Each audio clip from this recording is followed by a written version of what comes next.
Jón, þetta var sætur sigur, eða ekki? Jú, ég held að það sé ekki oft að segja annað. Það var náttúrulega kannski ekki, heilt yfir svona ekki góð leikur hjá okkur en við spilum allavega góða vörn síðustu 5 mínúturnar til þess að klára þetta. Óttalegur svona brussugangur í sókninni svona framan að leik. Þetta voru kannski heppnar að þið voru að hitta vel, en þetta var ekki áferðafallegt. Þetta er bara slakt. Það er bara þannig.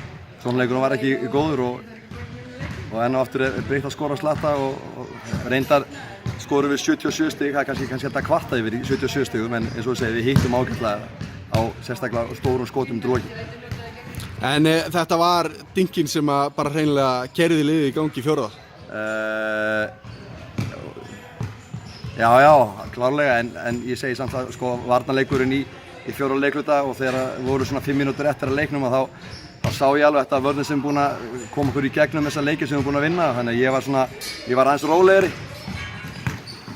En er þetta meistarabragurinn að geta klára svona leiki, vera ekkert alltaf góður og koma svo loka sprettinum og klára? Þú fær ekki í gegnum heilt tímabil svona, spila ekki vel í 30-35 mínútur og koma svo 5 mínútur, það er bara útilokað mál. Við þurfum allar að gera okkur í brók og spila miklu betur bara sem lið úti í gegnum heilan leik. Ekki spurning. Takk fyrir þetta Jón og gangi ykkur vel. Takk.